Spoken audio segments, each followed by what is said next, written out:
প্রথম দিন পুরুষরা জান্নাতে যাবেন, এক একজন পুরুষকে আল্লাহ তাআলা ৭২ জন স্ত্রী দেবে প্রথম দিন। এবার একটু সুবহানাল্লাহ কম যায়, কম হয়ে গেছে বউ, ৭২ জন বউ নাকি? ভয়তে সুবহানাল্লাহ করলেন না যে আমাকে বাড়ির পাশে একজন ২ বোর জ্বালায় বাড়ি থাকতে পারে না, ১২ মাস কাল তবলিগি থাকে, আর ৭২টা বউ বলে বেশ তো দূরই কথা, দুদকেই থাকতে পারবো না নাকি? আল্লাহর কসম ওই বউকের মধ্যে গ্যাঞ্জাম হবে না। ৭২টা স্ত্রী বলবেন কি সুবহানাল্লাহ। কমে গেলে আর একটু বলি, পরিষ্কার হাদিস, সহিহ হাদিস, জান্নাতের ভিতরে এমনি তার এই যে কেলাকে সুকিনের বাজার হবে না, ওগুলো যা দরকার সব ঘরে ঘরে বসে পাবেন, অনলাইনে চলে আসবে। বউ কিন্তু একটা বাজারে যা লাগবে, ওই বাজারের নামই বউ বাজার। এক একজন জান্নাতি পুরুষ প্রত্যেক মাসে ১,০০০ করে নতুন করে বিয়ে করবে, কন্যা সুবহানাল্লাহ। সারা জুতি এত বউ যে কি করবো, সে যা করার দরকার সেই সময় করেন, কিন্তু পাবেন আমি কয়ে দিয়ে গেলাম। এরপরে কথা সব দেওয়ার পরে কি বলে, এদিক তাকান, জান্নাতের ভিতরে ঘর বাড়ির দরকার না। জান্নাত কিন্তু একটা ফাঁকা জায়গা, জান্নাত একটা খোলা মাঠ, ওর মধ্যে কিচ্ছু নাই আপাতত। যারা যারা দুনিয়ায় আমরা কলেমা পড়েছি, কলেমা পড়ে সাবালেগ হওয়ার আগে, কলেমা পড়ার আগ পর্যন্ত আমার নামে কোনো বরাদ্দ নাই, আমার নামে এক দাগ জমি আছে, কিন্তু ওইটা নামে আনতে হলে, রেকর্ড সংশোধন করে, মিউটেশন কমপ্লিট করে নামে আনতে হলে লাগবে লা ইলাহা ইল্লাল্লাহ মুহাম্মাদুর রাসূলুল্লাহ। এই কলেমা পড়ে জমি রেকর্ড করতে হবে। যারা কলেমা পড়েছে প্রত্যেকের নামে এক দাগ জমি দলিল হয়ে গেছে, বলেন সুবহানাল্লাহ। জমিটা কটুক, আপনাদের এই বিলির মতো একটুক না, কমপক্ষে সবচেয়ে ছোট জান্নাত যে পাবে এই দুনিয়ার সমান ১০ দুনিয়া সমপরিমাণ জমিন তা দলিল। এক কলেমার এত জোর যে এক কলেমায় এত বড় জমি দলিল করে দিছে। তবে জমিটা ফাঁকা, একটা দুগলো গাছের আগাও নাই, পুরো সমান চর। এখন ওই জায়গা যা বানাবেন এই দুনিয়ার থেকে বানাই নিয়ে যেতে হবে। এই দুনিয়ার থেকে সিস্টেম কি, আপনি যত আমল করবেন, এই আমলের বিনিময়ে আপনার ভেস্তের ভিতরে তৈরি হতে থাকবে পণ্য। যে ধরনের আমল করবেন ওই ধরনের আমলের বিপরীত আল্লাহ পাক এক একটা নিয়ামত রাখছে। ওই ৪টে নদী পাইতে এক আমল, তারপরে বাগবাগান পাইতে আলাদা আমল, স্ত্রী এই হুর পাইতে আলাদা আমল। আপনাকে জান্নাতের ভিতরে যদি ঘর বাড়ি দালান কোঠা বানাইতে হয়, এর জন্য একমাত্র আমল হলো কোরআনে কারীমের তিলাওয়াত। যারা শুধু সূরা ফাতিহা জানেন, আর কোনো কিছু জানেন না, আলহামদুলিল্লাহ জানেন তো সবাই? আলহামদুলিল্লাহ জানেন? শুধু আলহামদুলিল্লাহ ছাড়া কিছু জানেন না। জীবনে যতবার আলহামদুলিল্লাহ পড়বেন অতটা ৭ তলা দালান হবে। যতবার আলহামদুলিল্লাহ পড়বেন অতটা ৭ তলা দালান হবে। আর এক বৈঠকে এক তালে এক তরতিবে যদি এক খতম কোরআন শরীফ জীবনে একবার পড়েন, আল্লাহর কসম দেখেও যদি পড়েন, হাফেজ হওয়া জরুরি না, দেখেও যদি এক খতম পড়েন, আপনার জন্য জান্নাতের ভিতরে কোরআন শরীফের আয়াত সংখ্যা পরিমাণ, আয়াতের সংখ্যার মধ্যে মতানৈক্য আছে। কেউ বলে ৬,৬৬৬, কেউ বলে ৬,২৩৬, যেটাই হোক না কেন এই আয়াত সংখ্যা পরিমাণ বিল্ডিং আপনার জান্নাতের মধ্যে তৈরি হয়ে যাবে। কোন ইট বালি সিমেন্ট এই জায়গাতে আলাদা পাঠানো লাগবে না। একদল ব্যঙ্গ কর্নেলা, ঠাট্টা কর্নেলা আমাকে উপহাস করে, এনে বলছে কোরআন শরীফ পড়ে বেস্তের মধ্যে দালান হয়। তুমি মানে ইট বালি ফাটাইছো, কার গাড়ি পেয়ে কোন ভাটার ইট পাঠাইছো? সিমেন্ট কবে পাঠাইলে? ইঞ্জিনিয়ার কিনা, রাজমিস্ত্রি কিনা? আরে সুরা এ জায়গাতে পাঠানো লাগে না। বর্তমান দুনিয়ার সবকিছু আমাদের আখেরাতের জন্য উদাহরণ। তুমি আমেরিকায় থেকে কোটি টাকা পাঠাও, 10 বছর পর আইছে দেখো যে ঢাকার প্রাণ কেন্দ্রে তোমার 30 তলা দালান হয়ে গেল। তুমি ওই জায়গা থেকে টাকা পাঠালে যদি এই জায়গা দালান হতে পারে, আমি এই জায়গা থেকে কোরআন শরীফ পাঠাইলে জান্নাতের মধ্যে দালান হইতে পারে কি পারে না? ঠাট্টা হয়ে রেখা বাপের কবরের ভিতরে কুলুসুরো বেড়ে নেকি পাঠাও, কবর দিয়ে গাদাইয়ে টাইট করে পাড়াইয়ে বন্ধ রে, তুই একটু হুটু ভাটা দরজা রাখো না কোনো জায়গায় দিয়ে। এই কুলুসুরো ঢোকে কোন জায়গায় দিয়ে? তারে কি কব, তুই যে তোর বাপ যে চট্টগ্রামে থেকে টাকা পাঠাইলে তোর মোবাইলের বিকাশে, এই মোবাইলের বিকাশের মধ্যে টাকা ঢোকে কি ঢোকে না? তা টাকা ঢোকলো কোন ফুটো দিয়ে, তা তো একটু দেখতে পারলি না। তোর মোবাইলের মধ্যে যেই ফুটো দিয়ে টাকা ঢোকে, আমার আব্বার কবরের মধ্যে তো সেই ভাগ দিয়ে কুলুসুরো ঢোকে, দোয়া কালাম ঢোকে, ঠিক কি ঠিক না? মানজারা কবরা বাইহি আমাল তুমা কুবিরা লাগুমা তাকাদ্দামা মিন জামবিহি। জান্নাতীদেরকে জান্নাতের ভিতরে সব নিয়ামত বুঝে দেওয়ার পরে জান্নাতীদেরকে বলবে ফাল বাজাতুম মা ওয়াদা রাব্বুকুম হাক্কা, তোমরা কি পেয়েছো? আমার মৌলানা নাসির, আমার মৌলানা রেজাও লেগে দিয়ে যে তোমাদের বেহেশতের প্রলোভন দিয়েছিলাম, যা যা বলা হয়েছিল, পাইছো সবাই? ফাল ওয়াজাদতুম, পাইছো? সবাই বলবেন আলহামদুলিল্লাহিল্লাযী কদ ওয়াজাদনা মা ওয়াদানা রাব্বুনা হাক্কা। সব প্রশংসা সেই আল্লাহর, যে আল্লাহ পাক আমাদের যাহা ওয়াদা করেছে হুবহু তা সম্পূর্ণ আমাদেরকে দিয়ে দিয়েছে, সব আমাদের বুঝাইতেছে। কাজেই প্রশংসা কার? আল্লাহ। ইয়াহদিল্লাহু ফাহুয়াল মুহতাদ ওয়া মান ইউদ্লিল ফালান তাজিদ লাহু ওয়ালিয়্যান মুরশিদা। ونشهد أن لا إله إلا الله وحده لا شريك له ونشهد أن سيدنا وسندنا وحبيبنا وطبيب قلوبنا ومولانا محمدا عبد الله ورسوله صلى الله تعالى عليه وعلى آله وأصحابه وبارك وسلم تسليما كثيرا. أما بعد فأعوذ بالله من الشيطان الرجيم. بسم الله الرحمن الرحيم. من عمل صالحا من ذكر أو أنثى وهو مؤمن فلنحيينه حياة طيبة ولنجزينهم أجرهم بأحسن ما كانوا يعملون. ثم قال الله تعالى: من عمل صالحا فلنفسه ومن أساء فعليها.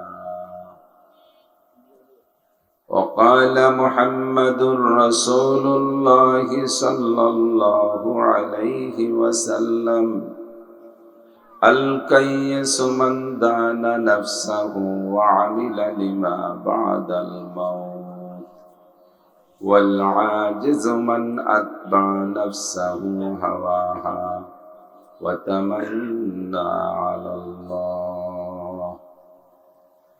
سبحانك لا علم لنا إلا ما علمتنا إنك أنت العليم الحكيم. رب اشرح لي صدري ويسر لي أمري واحلل عقدة من لساني يفقه قولي.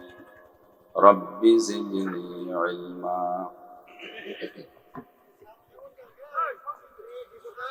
اللهم أرنا الحق حقا وارزقنا اتباعه وأرنا الباطل باطلا وارزقنا اجتنابه. সকলে বলি আমিন। একটু দুরূদ শরীফ পড়ে নিই। اللهم صل على محمد وعلى آل محمد كما صليت على إبراهيم وعلى آل إبراهيم إنك حميد مجيد. اللهم بارك على محمد وعلى آل محمد كما باركت على إبراهيم وعلى آل إبراهيم إنك حميد مجيد.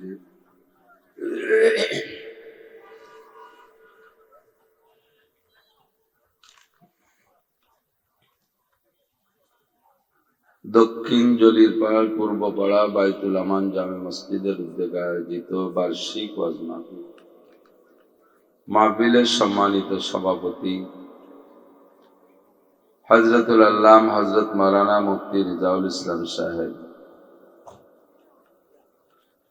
অন্যান্য উলামায়ে কেরাম, মসজিদের সুযোগ্য সুদক্ষ ইমাম সাহেব,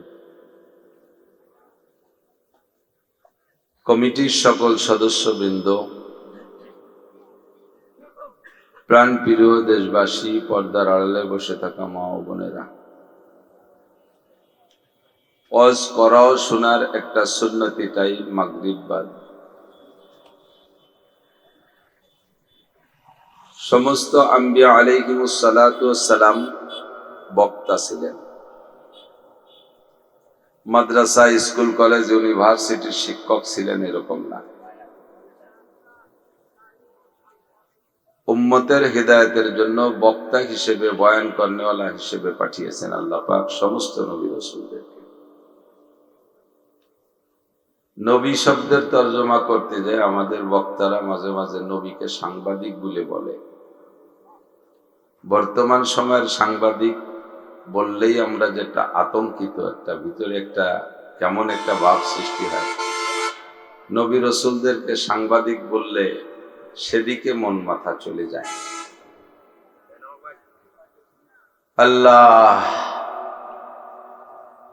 তবে বাস্তব হলো নবী আম্বিয়া আলাইহিমুস সালামদেরকে আল্লাহ পাক বয়ানের জন্য পাঠিয়েছেন, উম্মতের হিদায়াতের জন্য বক্তা হিসেবে পাঠিয়েছেন। সমসাময়িক শিক্ষালয়, বিদ্যালয় যেগুলো আছে, এরকম সিস্টেমের বিদ্যালয় সে সময় ছিল না। নবী রাসূলরা স্কুল, কলেজ, ইউনিভার্সিটির শিক্ষক এভাবে ছিলেন না গতানুগতিকভাবে। তো সব নবীরাই বয়ান করেছেন। সর্বশ্রেষ্ঠ বক্তা আখেরি নবী মুহাম্মদুর রাসূলুল্লাহ সাল্লাল্লাহু আলাইহি ওয়াসাল্লাম। প্রধান বক্তা তো শেষে আসে। আদম আলাইহিস সালাম থেকে নিয়ে শুরু কইরা 2.5 থেকে 3 লক্ষ বা আরো বেশি কম হতে পারে নবী রাসূলের সংখ্যা আল্লাহ ছাড়া কেউ জানে না। সুনির্দিষ্ট কোরআন কিতাবে কোন জায়গা সংখ্যা লেখা নাই। তো শেষ নবী মুহাম্মদুর রাসূলুল্লাহ, এর মধ্যেও কোনো সন্দেহ নাই। প্রথম নবী আদম আলাইহিস সালাম আর শেষ নবী মুহাম্মদুর রাসূলুল্লাহ সাল্লাল্লাহু আলাইহি ওয়াসাল্লাম। দুইজনের ভিতরে দুনিয়ায় আসার দিক দিয়ে 8 বা 8,500 বছরের পার্থক্য। আদম আলাইহিস সালাম দুনিয়ায় এসেছেন লক্ষ লক্ষ বছর আগে না, মাত্র আজ থেকে সর্বোচ্চ 10,000 বছর আগে। আল্লাহ, বিজ্ঞানীরা মাঝে মাঝে মানুষের হাড্ডি পায়, পুরন হাড্ডি, অনেক লম্বা লম্বা হাড্ডি পেয়ে মেশিন দিয়ে গবেষণা করে তার হায়াত নির্ণয় করে। বলে যেই হাড্ডিটা পেলাম এটা মানুষের হাড্ডি, কমপক্ষে 3 লক্ষ বছর আগের মানুষের হাড্ডি। ওয়াজ বুঝতেছেন না বিদায় ফাঁকে সুবহানাল্লাহ কয়ে ফেলবেন। আদম আলাইহিস সালাম থেকে মানব জাতির আগমন শুরু হয়েছে না? তো কিতাবে, ইতিহাসের কিতাবে, হাদিসের কিতাব থেকে যা পাওয়া যায়, আদম আলাইহিস সালাম আজ থেকে 10,000 বছর আগে দুনিয়ায় আসলেন। তা 3 লক্ষ বছর আগে মানুষের আড় হয় কি করে? এবার টের পাইছেন? আমাদের সমাজে প্রবাদ আছে 80,000 মখলুকাত, এরকম একটা কথা আছে না? 80,000 দুনিয়ায় মানুষ আর জিন ছাড়া যত মখলুকাত আছে, সমস্ত মখলুকাতকে আল্লাহ তাআলা সৃষ্টি করেছেন এই দুই জাতির সেবা খেদমতের জন্য। যেটা যে জাতিকে যেভাবেই সেবা করুক ওইটাই ওই জাতির জন্য নিয়ামত। অমুসলমান যারা শুকর খায়, শুকর তাদের জন্য নিয়ামত। চাইনিজরা, কোরিয়ানরা কুত্তো খায়, সুবহানাল্লাহ।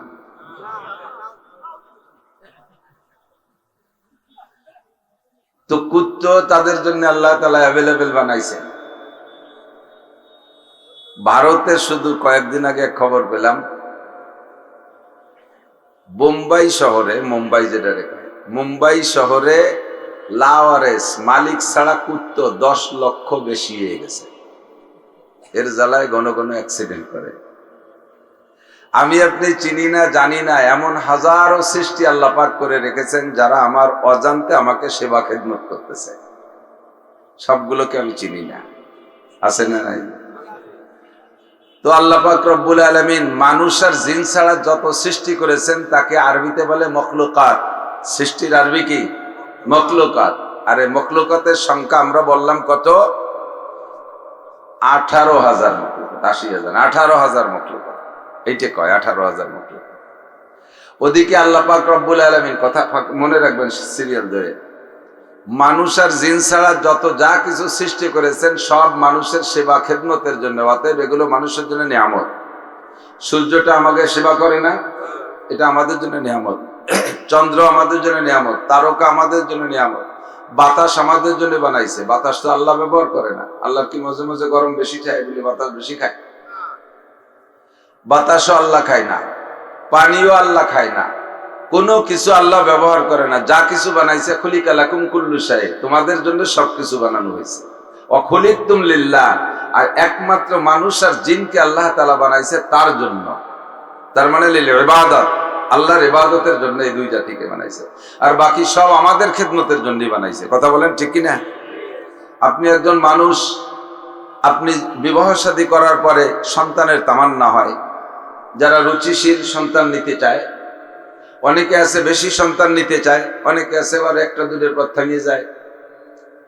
তো সন্তান যদি পর আপনার গোটা 5 ছেলে হয়, 1-1.5 বছরের ডিস্টেন্স, ঘন ঘন 5টা ছেলে হয়েছে, শুরুতে যদি টেমা ছোট মোটো টেমাটুমো বল দেওয়া যায় না, তো আচানক 16-18 বছর পরের থেকেই তারা ঝাড়ামারি বিটা হওয়া শুরু হয়, জোয়ান হয়ে যায়।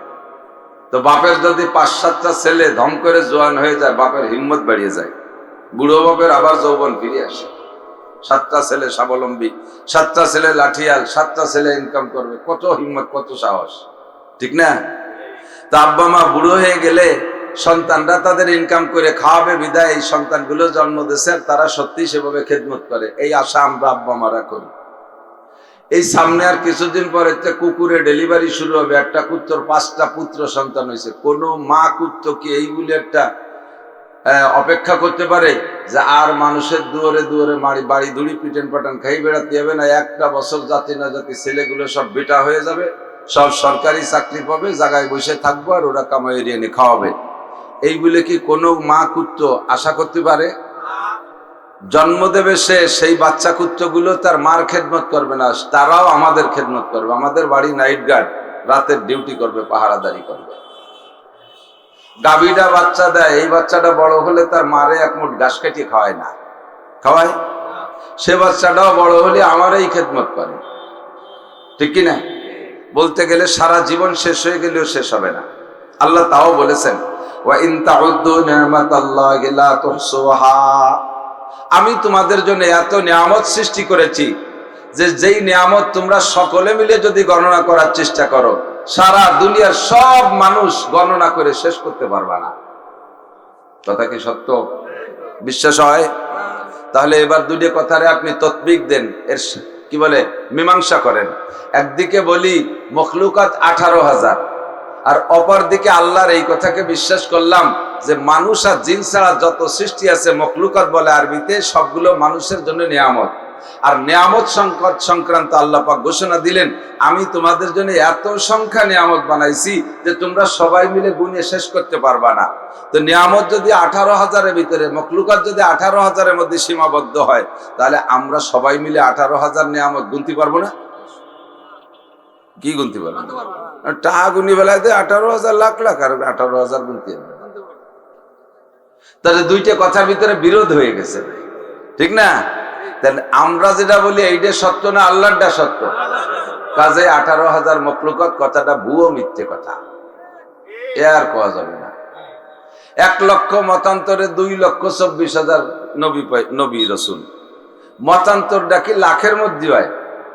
লাখ ঠিক থেকে বাংটা টুকির মধ্যে মতান্তর হয়। 24,000 বা 25,000, 24,000 বা 23,000, হাজারের মধ্যে ঝামেলা বাঁধুক, লাখের মধ্যে কেন জামা কি? এটা একটা ভুয়ো কথা। অসংখ্য নবী রসুল আল্লাহ তাআলা পাঠিয়েছেন। আখেরি নবী মুহাম্মদুর রাসূলুল্লাহ সাল্লাল্লাহু আলাইহি ওয়াসাল্লাম আর আদম আলাইহিস সালাম প্রথম নবী, দুইজনের মাঝে সর্বোচ্চ 8,500 বছরের ডিস্টেন্স। কাজেই 3 লাখ বছরের আগের মানুষের আল পাওয়া, এ কথা কি সত্যি হতে পারে? তোমাদের বিজ্ঞানীরা অনেক জায়গায় অজ্ঞানী সাব্যস্ত হয়ে যায়, তা আমাদের কাছে প্রমাণ আছে। আজ থেকে বেশ কয়েক বছর আগে সকলেরই মনে থাকার কথা, যারা ওই সময় বড় ছিলেন, জাপানি এক বিজ্ঞানী ঘোষণা দিয়েছে 5ই মে কিয়ামত হবে। শুনছিলেন না? সূর্য ভাঙ্গে চুরে পড়বে পৃথিবীর উপরে। আর অত বড় সূর্য, সূর্য কট্টুক, হেরিকেনের চেয়ে একটু বড় না?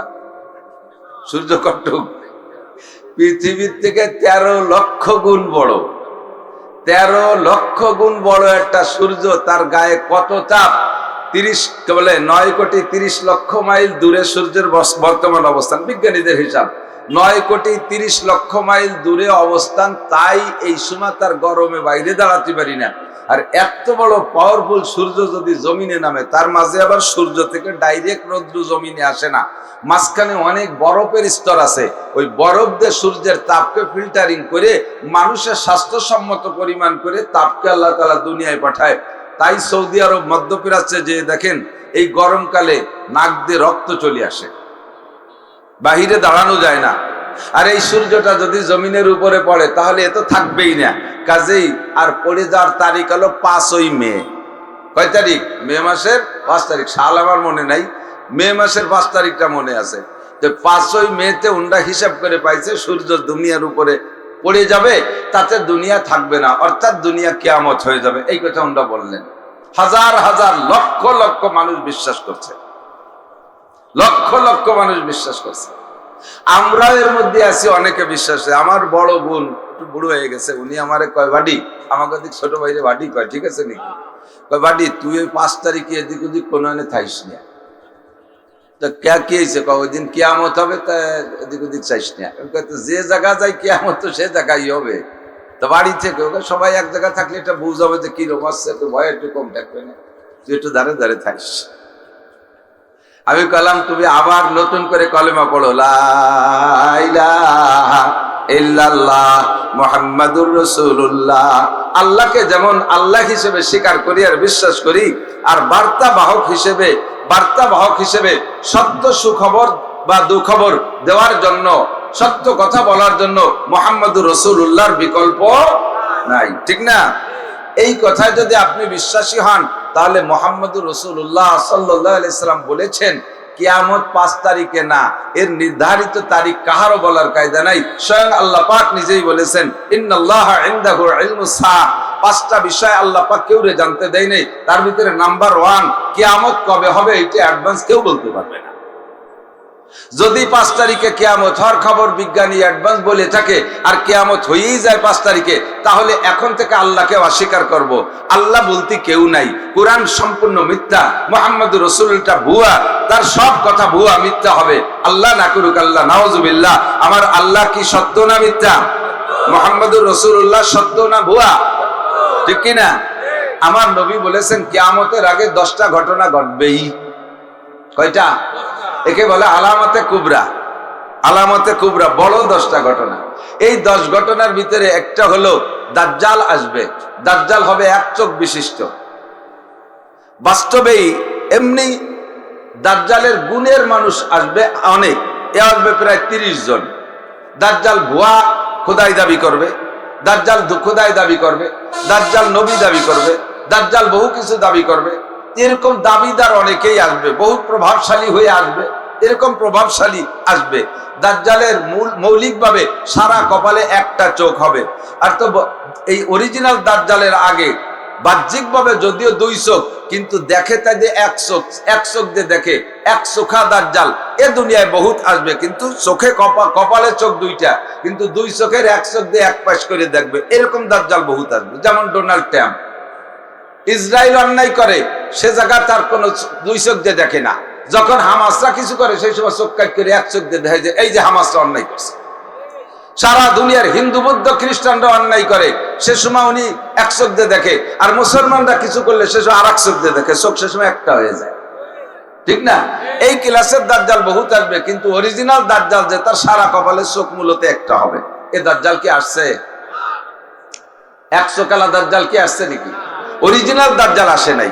কাজেই 5 তারিখে কিয়ামত সত্য না মিথ্যা? বিশ্বাস করেন তো? আল্লাহ 2 নম্বরে এই দাজ্জালকে ধ্বংস করার জন্য মাহদী আলাইহিস সালাম আসবেন। অথবা মাহদী আলাইহিস সালাম আগে আসবে, মাঝখানে দাজ্জাল আসবে, আর মাহদী আলাইহিস সালাম আসার পরে কিছুদিন পরে ঈসা আলাইহিস সালাম আসবে। এই তিনজনের কি আশা হয়েছে? তাহলে 5 তারিখে কিয়ামত বিজ্ঞানীর এই কথা, এটা বিজ্ঞানী কথা না অজ্ঞানী কথা? এ আমরা কোনোদিনও বিশ্বাস করি না, ঠিক না? হাজার হাজার আলেম উলামা পর্যন্ত দুর্বল হয়ে গেছে। বিজ্ঞানীরা কয় 16 তারিখে বৃষ্টি হবে, ঝড় হবে, তা দিয়ে হয়। তাহলে যদি তাই হয় তো এটাও হয়ে যেতে পারে। তাদের কোনো কথার পর আমরা বিশ্বাস এভাবে রাখলে ঈমান নষ্ট হয়ে যাবে। আমাদের ইয়াকিন থাকতে হবে কোরআন আর কিতাবের উপরে, ঠিক কি না? তো আখেরি নবী মুহাম্মদুর রাসূলুল্লাহ সাল্লাল্লাহু আলাইহি ওয়াসাল্লাম দুনিয়া এসেছেন আজ থেকে 1500 বছর আগে। প্রায় এই 1500 বছর আগে নবী আলাইহিস সালাতু ওয়াসাল্লামের সামনে জগতে একজন মুসলমানও ছিল না, যথেষ্ট ইহুদি আর নাসারা ছিল। ইহুদি হলো এই ইসরায়েলের গোষ্ঠী, আর নাসারা হলো খ্রিস্টান। নাসারা কি? খ্রিস্টান। এই দুইটা জাতি আমাদের নবীর আসার আগে ছিল। কিন্তু নবী যে আসছেন মক্কায়, এই মক্কায় হুজুরের আগে কোনো নবীর জন্ম হয়নি। বিভিন্ন প্রান্তে শাম, সিরিয়া, লেবানন, জর্ডান এ সমস্ত জায়গায় দিয়ে বহু নবী হয়েছে, ইসরায়েল, ফিলিস্তিন, এখানে অনেক নবীর জন্ম। কিন্তু মক্কায় আল্লাহ তাআলা আমার নবীর আগে কোনো নবীকে পাঠায়নি জন্মসূত্রে। তবে যেখানে যে নবী আসুক না কেন, মক্কায় সকলের আশা লাগছে, কারণ মক্কাকে আল্লাহ তাআলা বানাইছে কাবা ঘর। ইন্না আউওয়ালা বাইতুন উদিয়া লিন-নাসি লাল্লাযী বিবাক্কাতা মুবারাকান ওয়া হুদাল লিল আলামিন। দুনিয়ার সবচাইতে সর্বপ্রথম ঘর কাবা ঘর। এর আগে দুনিয়ায় কোনো ঘর আল্লাহ তাআলা কাউকে দেওয়া নাইনি। আদম আলাইহিস সালাম দুনিয়ায় আসবেন এর 50 আলফা সানা, 50,000 বছর আগে আল্লাহ তাআলা ফেরেশতার মাধ্যমে কাবা ঘর তৈরি করছেন। এই কাবাঘর নির্মাণের 40 বছর পরে আবার ফেরেশতা দিয়ে আল্লাহ তাআলা বাইতুল মুকাদ্দাস, যেটা মুসলমানদের প্রথম কিবলা, বাইতুল মুকাদ্দাস ফিলিস্তিন, এই বাইতুল মুকাদ্দাসকে আল্লাহ তাআলা ফেরেশতা দিয়ে বানাইছে। তখন দুনিয়ায় কোনো মানুষ নাই, আদম আলাইহিস সালাম আসার আগে 50,000 বছর আগে। আল্লাহু আকবার। আর এই কিবলা, এই দুইটা ঘরকে আল্লাহ তাআলা মুসলমানদের জন্য কিবলা বানাইছে। এজন্য যে নবী যেখানে আসুক সকলের এই জায়গা আশা লাগছে।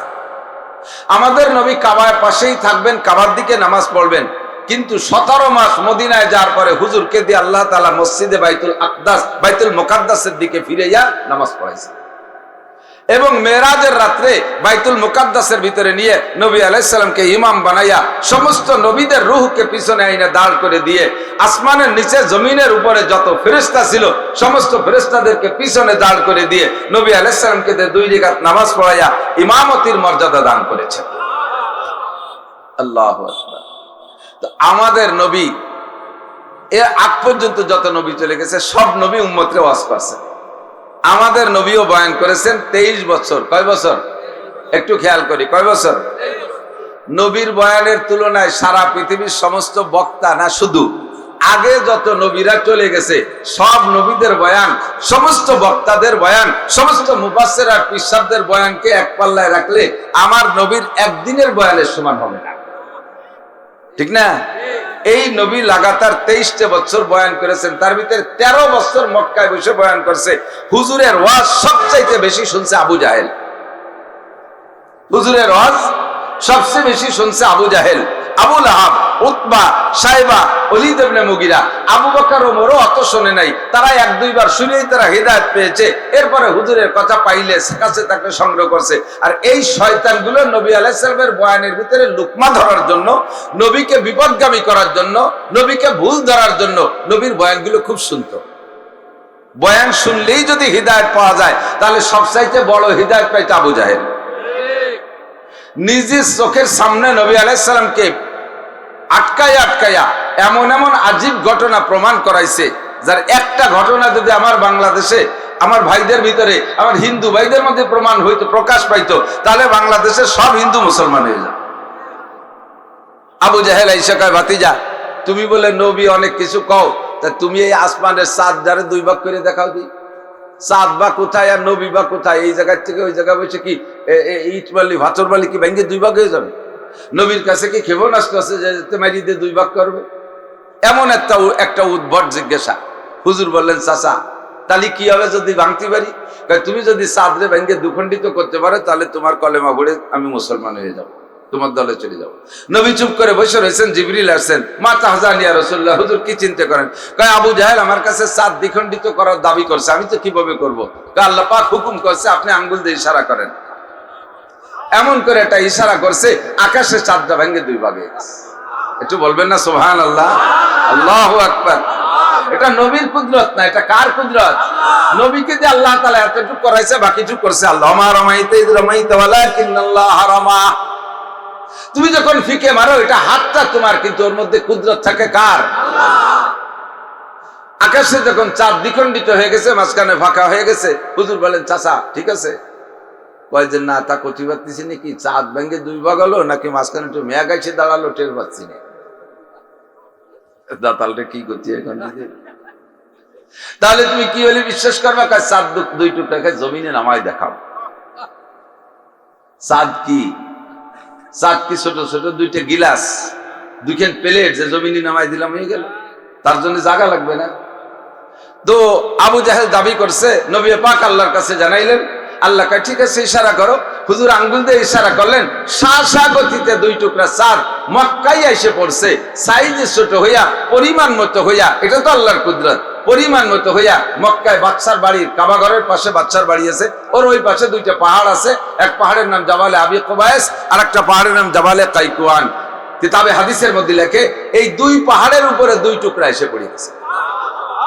আগে চাঁদ আকাশ থেকে নিচের দিকে আলো দিত, এখন এই নিচের থেকে উপর দিক দিচ্ছে আলো। আশপাশে যত মানুষ দেখেছে সেই রাত্রে সকলে আতঙ্কিত। আরে না জানি আগের নবীদের কাছে খবর শুনেছি এরকম নাকি কিয়ামতের সময় চাঁদ খসে পড়বে, সূর্য খসে পড়বে, তারকা খসে পড়বে। আরে আকাশে চাঁদ খসে পড়লো, তাহলে কি কিয়ামত শুরু হয়ে গেল? একটা হইহুল্লা শোরগোল কান্নাকাটি শুরু হয়ে গেছে। কিছুক্ষণ পর আবার হুজুর ইশারা করছেন, শাসা গতিতে চাঁদ দুটো আকাশে যাইয়া সমানভাবে একটা পূর্ণ চাঁদ হয়ে গেছে। এইটা দেখছে কি আবু জাহেল। আমার বিশ্বাস আমার বাংলাদেশে যদি 2 কোটি হিন্দু ভাই থাকে, খ্রিস্টান বুদ্ধ থাকে, তাহলে তাদের সামনে এই জামানায় এমন একটা ঘটনা ঘটবে কেউ অবিশ্বাস করতে পারতো না, কেউ বেকলেমায় থাকতে পারতো না। সকলে আমার নবীকে নবী বলে স্বীকার করে এক আল্লাহ বিশ্বাসী হয়ে যেত। কথা বলুন ঠিক না? হিন্দু ভাইদের দিল নরম, হিন্দু ভাইদের দিল নরম, অল্পের ভিতরে তারা বুঝে যায়। হিন্দুদের দিল নরম আমি বহুত প্রমাণ করেছি। আমি তখন মোল্লারহাট উদয়পুর মাদ্রাসায় পড়াই, এক হিন্দু মহিলা এসে আমার কাছে 5 কেজি জিলাপি দিচ্ছে। আল্লাহ, জিলাপি নিয়ে আসছে মহিলা, হিন্দু মহিলা এসে আমারে বলতেছে, হুজুর একটু এই জিলাপিটুক হুজুরদের খাওয়াই দেবেন আর আমার জন্য একটু দোয়া করবেন। আমি বলে যে আপনি তো পরিচয় বলেন। তো বললো এক হিন্দুর স্ত্রীর কথা বললো যে আমি অমকের স্ত্রী। তা আমি বললাম যে আপনি মসজিদে জিলাপি দিচ্ছেন, আপনাদের মন্দির টন্দির আছে না? তো বলতেছে হুজুর সেদিকে আর বলবো না, উনি যা বলছে তাও বলবো না, অনেক হিন্দু ভাইরা আশেপাশে তারাও শুনবে। তো উনি এতটুকু লাস্টে যেটা বললেন, সব জায়গা মাইনে টেনে দেখছি, আমার একটা বাচ্চা বড় অসুস্থ, লাস্টে আমি কোথাও কোনো তদবিরে আর কোনো ফায়দা না পাইয়া অবশেষে মান্যত করছি, আল্লাহ, আমি আল্লাহ শব্দ দিয়েই বলছি, আল্লাহ যদি আমার বাচ্চাকে ভালো করে দাও তাহলে তোমার ঘরে 5 কেজি মিষ্টি দেব। আমার বাচ্চা 1 মাসের মধ্যে সুস্থ হয়ে গেছে। কাজে আমি আল্লাহর কাছে দায়বদ্ধ, হুজুর 5 কেজি মিষ্টি আপনি একটু খাইয়েন, ফেলাই দিয়েন না। দিলটা কত নরম, কত সরল, কত সফট। একজন মুসলমান জন্মসূত্রে বহুত বেঈমান আছে, নামে মাত্র মুসলমান কিন্তু বেঈমান, তারে বুঝাইতে বছর পর বছর অস করিয়া এত তাড়াতাড়ি লাইনে আনা যায় না। একজন অমুসলমানকে যদি সঠিক বুঝ দেওয়া যায় সে সহজে বুঝিয়ে ফেলে। কিন্তু যার কপালে খতামাল্লাহু আলা কুলুবিহিম ওয়া আলা সামইহিম ওয়া আলা আবসারিহিম গিশাওয়া, যার অন্তরে আল্লাহ মোহর লাগায় দিয়েছে, তার বেয়াদবি সীমা লঙ্ঘন করার কারণে মোহর লাগায় দিয়েছে, চোখের সামনে পর্দা দিয়ে দিয়েছে, হকরে দেখো দেখবে না, হক কানের সামনে পর্দা লাগায় দিয়েছে, হক শুনিয়েও শুনবে না, অন্তরে সিল লাগায় দিয়েছে, সিলগালা করে দিয়েছে, হাজারো বুঝানোর পরেও বুঝবে না।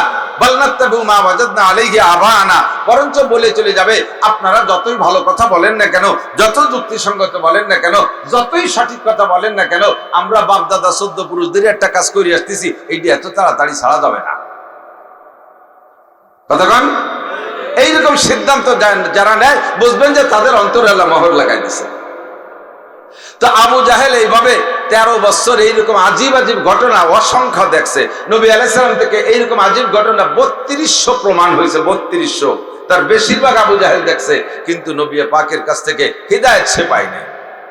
বোঝা যায় হিদায়াত পাওয়ার জন্য নিজের একটা ইচ্ছা থাকতে হবে। আল্লাহ পাক বলেন হিদায়াত দেওয়ার জন্য আমি প্রস্তুত আছি, তবে তুমি নেয়ার জন্য প্রস্তুত থাকতে হবে।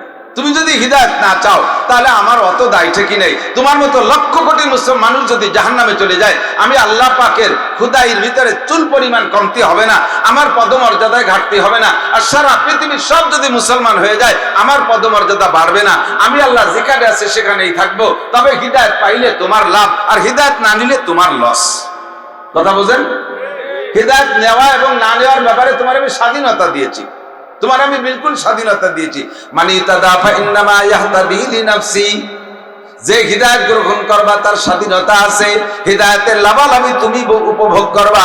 আমান দাল্লাফা ইন্নামা ইয়াদিল্লু আলাইহা, আর যে গুমরাহির পথ বেছে নিবা তার কপাল সেই পোড়াইবা। এ জায়গায় তোমাকে গুমরাহ হওয়ার জন্য সুযোগ আছে। দুনিয়া হাজারো প্রাণী বানাইছি, কোন প্রাণীকে আমি স্বাধীনতা দেই নাই, এমনকি ফেরেশতাদেরকে আমি স্বাধীনতা দেই নাই। জিব্রাইলের এত ক্ষমতা, এত পাওয়ারওয়ালা যোগ্য সাহাব ফেরেশতা জিব্রাইল, সে ইচ্ছা মতো যা খুশি করতে পারে না। মিকাইল আলাইহিস সালামের এত ক্ষমতা, লক্ষ লক্ষ টনকে টন মেঘ মুহূর্তের ভিতরে এক জায়গা থেকে আর এক জায়গায় স্থানান্তরিত করে। এ মিকাইলের কোনো ব্যক্তিগত ক্ষমতা নাই, ইচ্ছা মতো যে কোনো জায়গা বৃষ্টি নামাইতে পারবে না। পারবে? কোথাও পারবে না। মিকাইল আলাইহিস সালামের যদি এরকম ব্যক্তি স্বাধীনতা থাকতো, তাহলে আমরা বাঙালিরা ঘুষ মুস পয়সা, আমরা তো ঘুষ দিয়ে গুরু, ঘুষ দিয়ে মিকাইল আলাইহিস সালামের কিনে ফেলাই দিতাম একদিন। আজরাইল আলাইহিস সালাতু ওয়াস সালাম সারা পৃথিবীর সমস্ত প্রাণীকে ধ্বংস করে। কত বড় শক্তিশালী ব্যক্তিত্ব, এই ব্যক্তির ভিতরে কোনো স্বাধীনতা নাই। আমি বদদুয়া করলাম আর আজরাইল আলাইহিস সালামকে বললাম আপনারে 50 কোটি টাকা দেওয়া হবে বাংলাদেশ থেকে, ডোনাল্ড ট্রাম্পের নেতানিয়াহুরে মারিয়ে দেন। আজরাইল কি তা পারবে? যতক্ষণ পর্যন্ত আল্লাহর হুকুম না হবে আজরাইল এই কাম করতে পারবে না। কোনো ফেরেশতার স্বাধীনতা নাই, হাতিটারও স্বাধীনতা নাই। মানুষের কাছে ধরা পড়ে যায়, শিকলে বন্দী হয়ে যায়, ইচ্ছে মতো যা খুশি করতে পারে না। রয়্যাল বেঙ্গল টাইগার শক্তিশালী বাঘ, একটা বাঘ যদি ট্যাকের হাট মাদারীপুরে জলিল পাড়া এলাকায় ঢুকছে বলে খবর পাই, আমরা একজনের জায়গা থাকবো না, যার যার বাড়ি চলে যাবো। অথচ এক বাঘে এত মানুষে খাতি পারবে না, এটা আমরা ভালোই জানি, ঠিক না? কিন্তু একটা বাঘের ভয়তে এখানে থাকবো না। সেই এত বড় শক্তিশালী বাঘটারও স্বাধীনতা নাই। চিড়িয়াখানায় যেয়ে দেখেন কবে আটকায় তুইছে, সেই জেলখানার ভিতরে বসে বসে এতে কাপ করতেছে, চারটে দিলি খায়, না দিলি রোজা খায়, বসে বসে আল্লাহ বিল্লাহ, তার স্বাধীনতা শেষ। কতক্ষণ? বনের রাজা সিংহ, তারে আটকাই তুইছে, স্বাধীনতা শেষ। 50 লক্ষ টাকা 20 লক্ষ টাকা দামের একটা ষাঁড় গাবতলির হাটে কুরবানির সময় বিক্রি হলো, 2 টন তার গায়ে ওজন, কত শক্তি তার, তারও স্বাধীনতা নাই যে আর একজনের জমিতে যে ধান খাবে, ইচ্ছে মতো মার দিয়ে পরের ফসল খেয়ে বেড়াবে, তারও স্বাধীনতা নাই। গলায় পায়ে শিকল দিয়ে তারা বাঁধিয়ে রাখে, ঠিক কি ঠিক না? তো মানুষের স্বাধীনতা আছে না নাই? মদ খাবেন, আল্লাহ মুখ বেঁকা করে দেয় না, সাথে সাথে জিনা করবেন, সাথে সাথে আল্লাহ তাআলা ফেরেশতাদের পিটান শুরু করে দেয় না। সারা জীবন নামাজ পড়েন না, এর জন্য আল্লাহ আপনার অক্সিজেন বন্ধ করে দেয় নাই, আপনার জন্য ভাত কাপড় বন্ধ করে দেয় নাই। আপনি দুর্গা পূজায় যান, সে জায়গা যাওয়ার সময় আল্লাহ আপনার ঠ্যাং ভেঙে দেয় না। কালী পূজা, লক্ষ্মী পূজা, সরস্বতী পূজা, ওড়াকান্দি যান মুসলমান, যাওয়ার সময় আপনার গাড়ি অ্যাক্সিডেন্ট করে না। আপনি গান বাজনা শুনতে যান, যাওয়ার পথে আল্লাহ পাক আপনাকে হস্তক্ষেপ করে না। চুরি করার সময় হাত কান প্যারালাইসিস করে দেয় না। ডাকাতি করার সময় আপনার হাত কান প্যারালাইসিস করে দেয় না। গান শোনার সময় কানটা বয়রা করে দেয় না। মদ গাঁজা বা ফেনসিডিল খাওয়ার সময় মুখখান্ডে প্যারালাইসিস করে দেয় না। আপনি হারাম খাইতেছেন, জিহ্বা দিয়ে কত জিহ্বাটারে অচল করে দেয় না। আপনি এই জিহ্বা দিয়ে কত মিথ্যে কথা বলতেছেন, আল্লাহ পাক আপনার জিহ্বাটাকে প্যারালাইজ করে দিচ্ছে না। তাৎক্ষণিকভাবে কোনো অ্যাকশন আল্লাহ পাক নিচ্ছে না। এর মানেই হলো জগতে আপনি ভালো মন্দ যাহাই করবেন, সব জায়গা সবকিছু করার স্বাধীনতা আপনার আছে। কতক্ষণ? মসজিদে যাবেন, এর জন্য আল্লাহ আপনার স্বাধীনতা দিয়েছে। মন্দিরে যাবেন, স্বাধীনতা দিয়েছে। মাদ্রাসায় যাবেন, যাওয়ার স্বাধীনতা আছে। স্কুলে যাবেন, যাওয়ার স্বাধীনতা আছে। টুঙ্গির ইস্তেমায় যাবেন, যাওয়ার স্বাধীনতা আছে। উড়াকান্দি ঠাকুর বাড়ি যাবেন, যাওয়ার স্বাধীনতা আছে। আছে না নাই? ও জায়গা যাইতে, খারাপ জায়গা যাইতে গেলে ঠ্যাং ভেঙে দেয় না, পা ভেঙে দেয় না। আবার ভালো কাজের জন্য আল্লাহ পালকিও পাঠায় দেয় না। এই যে মাহফিলে আছেন, কাজটা ভালো না মন্দ? মন্দ না ভালো? ভালো কাজ। এর জন্য কি আপনাকে কের বাড়ি আল্লাহ আলাদা করে ফেরেশতা যে ভালকি পাঠাই দিছে, ব্যান পাঠাই দিছে? যার যার কায়দায় সেই আইছেন। স্বাধীনতা আছে, এই বিদায় আমরা আসতে পারছি। স্বাধীনতার বদৌলতে আর এক দল আসে নাই। ঠিক না? এই স্বাধীনতা নিয়ে আপনি যদি ভালো কাজ করেন, স্বাধীনতাকে যদি ভালো জায়গা ব্যবহার করেন, তাহলে আপনার লাভ কি? মানি তাদাফা ইন্নামা ইয়াতাদি লিনাফসি, হিদায়াতের বিনিময়ে আমি আল্লাহ পাক রেখেছি বিশাল কিছু, জান্নাতিন তাজরি মিন তাহতিহাল আনহার খালিদিনা ফিহা আবাদা রাদিয়াল্লাহু আনহুম ওয়া রাদু আন। জোরে বলি সুবহানাল্লাহ। তোমাদের জন্য রেখেছি জান্নাত। কেমন জান্নাত? খেয়াল করেন, তোমাদের জন্য হিদায়াত প্রাপ্তদের জন্য রেখেছি পুরস্কার। পুরস্কারের নাম হলো জান্নাত। আখিরাতে কি জান্নাত পাবা কি? তার মধ্যে ওয়ালাকুম ফিহা মা তাশতাহি আনফুসুকুম ওয়ালাকুম ফিহা মা তাদউন। জান্নাতীদেরকে জান্নাতে ঢুকাই দিয়া আল্লাহ তাআলা প্রত্যেক জান্নাতীকে তার আমলের প্রতিদান বুঝাই দেবে। প্রত্যেক আমলের প্রতিদান বুঝাই দেবে। কি কারণে? তুমি কি পাইলা? তোমার জান্নাতের ভিতরে এই যে দেখতেছো, এটা নামাজের বিনিময়, এইটা দেয়া হলো রোজার বিনিময়, এইটা হজের বিনিময়, এইটা যাকাতের বিনিময়, এইটা তিলাওয়াতের বিনিময়, এইটা জিকিরের বিনিময়, এইটা ফরজের বিনিময়, এইটা ওয়াজিবের বিনিময়, এইটা তাহাজ্জুদের বিনিময়। একটা একটা করে বুঝাই দেবে। জান্নাতের মধ্যে 4টে নদী থাকবে। কয়টা নদী? প্রত্যেকের জান্নাতে থাকবে। এর পুরো বেস্টে 8টা বেস্টে জড়ায় 4টে নদী। তালিতে আবার শেষে ওই নদী নিয়ে আবার ওজনে যারা তারা ইন্ডিয়া লাগে হতে পারে, বানটান দিয়ে পানি বন্ধ করে দিতে পারে। এই 4 নদী কি কি? পদ্মা, মেঘনা, যমুনা, মধুমতি। আসালাম মুসাফফা 1 নম্বরে, মা আনতহুরা পবিত্র পানির নদী। সুবহানাল্লাহ। আসালাম মুসাফফা 2 নম্বরে মধুর নদী। মধু খাইতে শাক কাটা লাগবে না, নদী ভরা মধু। 3 নম্বরে লাবানান খালেসা পিওর দুধের নদী। ও নদীতে খালি দুধ, ওই দুধের মধ্যে আবার চিংড়ি মাছ নাই। ও নদীর দুধের ভিতরে কোনো ভেজাল নাই, কোনো পানি নাই, পিওর দুধ। আর দুধ দুধ খাইতে গাই পালা লাগবে না, গোবর ফেলানো লাগবে না, ঘাস কাটা লাগবে না। কন্যা সুবহানাল্লাহ। 4 নম্বরে শারবাতান সায়েগাল লিশারিবিন, কলিজা ঠান্ডা করার মতো শরবতের নদী। আপনাকে বুঝাই দেওয়া হবে, প্রথম দিন পুরুষরা জান্নাতে যাবেন। এক একজন পুরুষকে আল্লাহ তাআলা 72 জন স্ত্রী দেবে প্রথম দিন। এবার একটু সুবহানাল্লাহ কম যায়, কম হয়ে গেছে বউ। 72 জন বউ নাকি? ভয়তে সুবহানাল্লাহ বলেন না যে আমাকে বাড়ির পাশে একজন 2 বোর জ্বালায় বাড়ি থাকতে পারে, 12 মাস কাল তবলিগি থাকে। আর 72টা বউ হলে ব্যস্ত তো দূরই কথা, দুদকেই থাকতে পারবো না নাকি? আল্লাহর কসম, ওই বউকের মধ্যে গ্যাঞ্জাম হবে না। 72টা স্ত্রী বলবেন কি সুবহানাল্লাহ। কমে গেলে আর একটু বলি, পরিষ্কার হাদিস, সহি হাদিস, জান্নাতের ভিতরে এমনি তার এই যে কেলাকে সুকিনের বাজার হবে না। ওগুলো যা দরকার সব যা ঘরে ঘরে বসে পাবেন, অনলাইনে চলে আসবে। বউ কিন্তু একটা বাজারে যা লাগবে, ওই বাজারের নামই বউ বাজার। এক একজন জান্নাতি পুরুষ প্রত্যেক মাসে 1000 করে নতুন করে বিয়ে করবে। কন্যা সুবহানাল্লাহ। ওই সারা জীবন এত বউ যে কি করবো, সে যা করার দরকার সেই সময় করেন, কিন্তু পাবেন আমি কয়ে দিয়ে গেলাম। এরপরে কথা সব দেওয়ার পরে কি বলে, এদিক তাকান, জান্নাতের ভিতরে ঘর বাড়ির দরকার না। জান্নাত কিন্তু একটা ফাঁকা জায়গা, জান্নাত একটা খোলা মাঠ, ওর মধ্যে কিচ্ছু নাই আপাতত। যারা যারা দুনিয়ায় আমরা কলেমা পড়েছি, কলেমা পড়ে সাবালেগ হওয়ার আগে, কলেমা পড়ার আগ পর্যন্ত আমার নামে কোনো বরাদ্দ নাই। আমার নামে এক দাগ জমি আছে, কিন্তু ওইটা নামে আনতে হলে, রেকর্ড সংশোধন করে, মিউটেশন কমপ্লিট করে নামে আনতে হলে লাগবে লা ইলাহা ইল্লাল্লাহ মুহাম্মাদুর রাসূলুল্লাহ। এই কলেমা পড়ে জমি রেকর্ড করতে হবে। যারা কলেমা পড়েছে প্রত্যেকের নামে এক দাগ জমি দলিল হয়ে গেছে। বলেন সুবহানাল্লাহ। জমিটা কতটুক? আপনাদের এই বিলির মতো একটুক না, কমপক্ষে সবচেয়ে ছোট জান্নাত যে পাবে এই দুনিয়ার সমান 10 দুনিয়া সমপরিমাণ জমির তা দলিল। এক কলেমার এত জোর যে এক কলেমায় এত বড় জমি দলিল করে দিছে। তবে জমিটা ফাঁকা, একটা দুগলো গাছের আগাও নাই, পুরো সমান চর। এখন ওই জায়গা যা বানাবেন এই দুনিয়ার থেকে বানায় নিয়ে যেতে হবে। এই দুনিয়ার থেকে সিস্টেম কি, আপনি যত আমল করবেন এই আমলের বিনিময়ে আপনার ভেস্তের ভিতরে তৈরি হতে থাকবে পণ্য। যে ধরনের আমল করবেন ওই ধরনের আমলের বিপরীত আল্লাহ পাক এক একটা নিয়ামত রাখছে। ওই 4টে নদী পাইতে এক আমল, তারপরে বাগবাগান পাইতে আলাদা আমল, স্ত্রী এই হুর পাইতে আলাদা আমল। আপনাকে জান্নাতের ভিতরে যদি ঘর বাড়ি দালান কোঠা বানাইতে হয়, এর জন্য একমাত্র আমল হলো কোরআনে কারীমের তিলাওয়াত।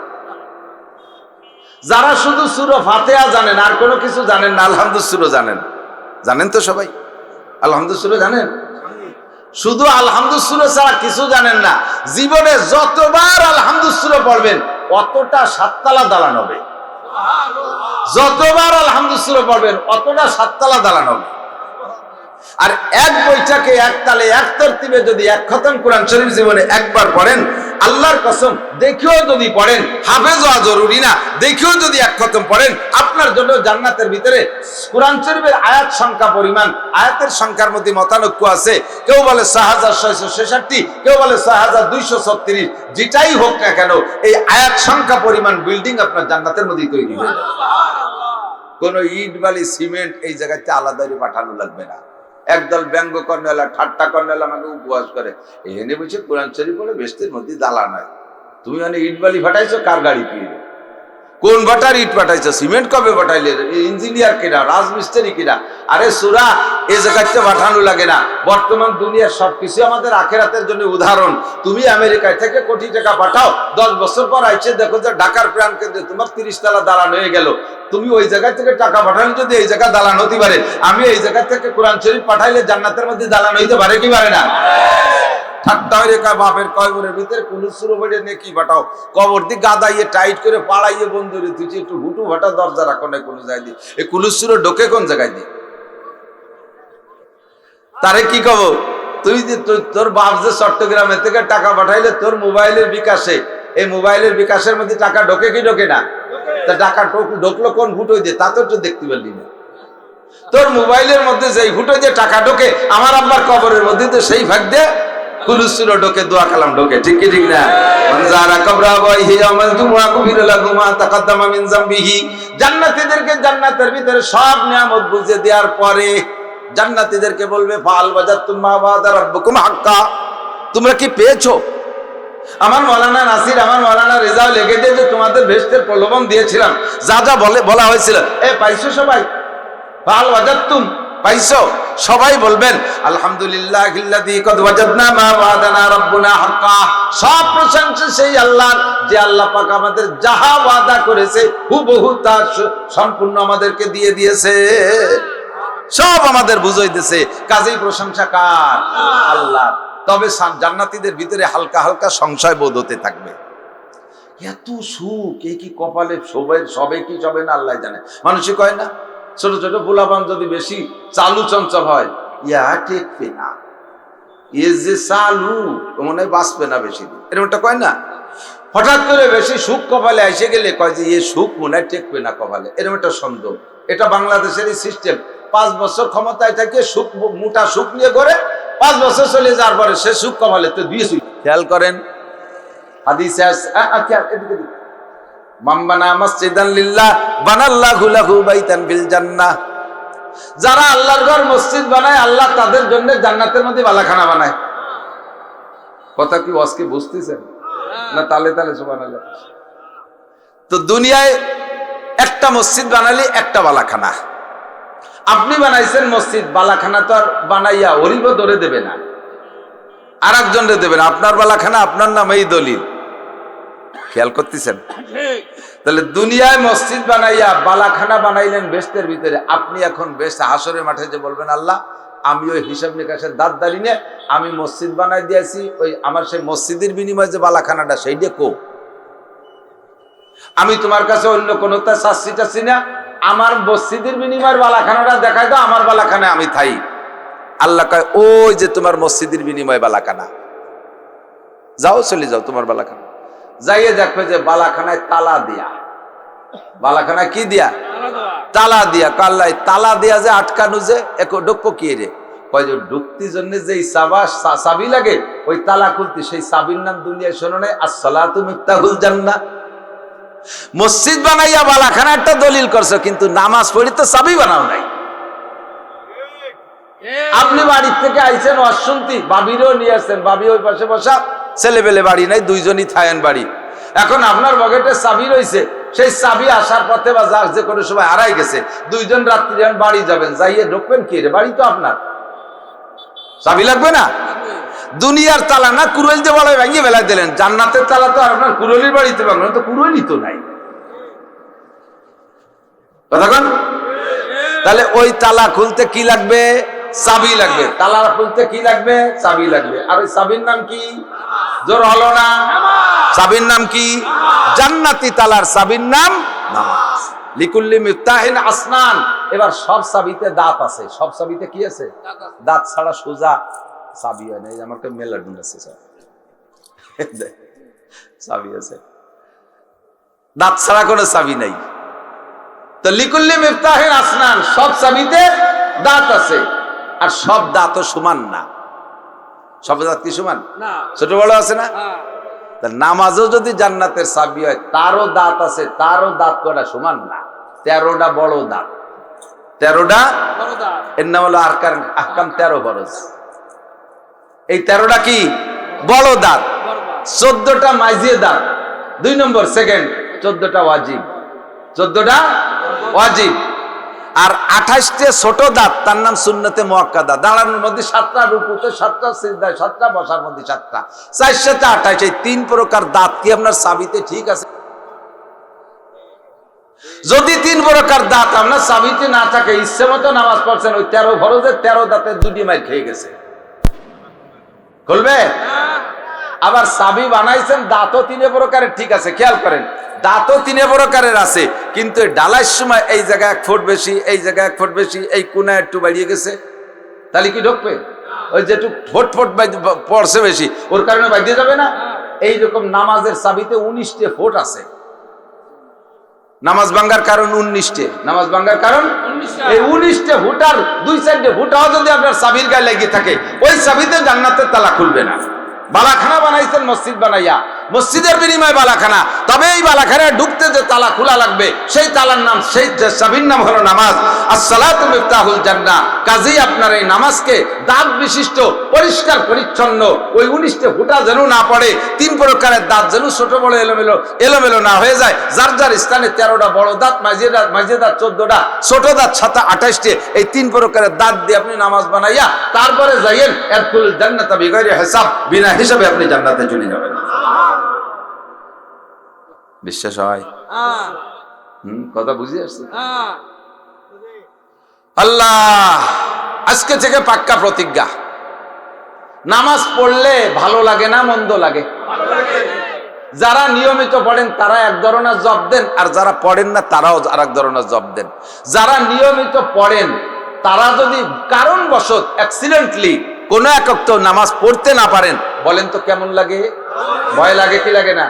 ফজরের নামাজ না পড়ে ঘরের থেকে বেরোইতে হাত পা কাঁপে কি কাঁপে না? মনের থেকে বুঝে আসে যে কোনো হয়তো অ্যাক্সিডেন্ট করবানি, নইলে যাতে হাত দেবানি, তাতে লস হয়ে যাবে, এরকম একটা আতঙ্ক লাগে কি লাগে না? আর যারা মোটেই পড়েন না তারা একটু সাক্ষী দেন তো, কখনো যদি এক ওয়াক্ত নামাজ যে কোনো পালায় পড়েও পড়েন, আজকে ধরে নেন এখানে মাহফিল হচ্ছে, এখানে ঈশার আজান হবে, নামাজ হবে, এই জায়গায় যদি এক ওয়াক্ত নামাজ পড়েন আজকে, আপনি বলেন তো আপনার মনের মধ্যে আলাদা একটা আনন্দ লাগে কি লাগে না? নিয়মিত যারা পড়ে না তারা এক ওয়াক্ত যদি করে তালে পড়িয়ে ফেলে, দেখবেন যে আপনার বুকের মধ্যে একটা হিম্মত, একটা সাহস আসবে, আমি নামাজ পড়ে আসছি, আমি নামাজ পড়ে আসছি, আল্লাহ আমারে কমপক্ষে আজকে রাস্তায় অ্যাক্সিডেন্ট দেবে না, আমি যাতে হাত দেবো তাতে বরকত হবে, এমন একটা সাহস আসে। যেই লোকটা একেবারে ভুতুড়িয়ে কালা, দাইপো কালা পর্যন্ত এদেশে বিল আছে না, বিলির মধ্যে ধাপ ধপ আছে, ওই বিলির মধ্যে যে বাড়ি বহুত আছে, কারা বেশি কালা কারা তাও জানি, তা করলাম না।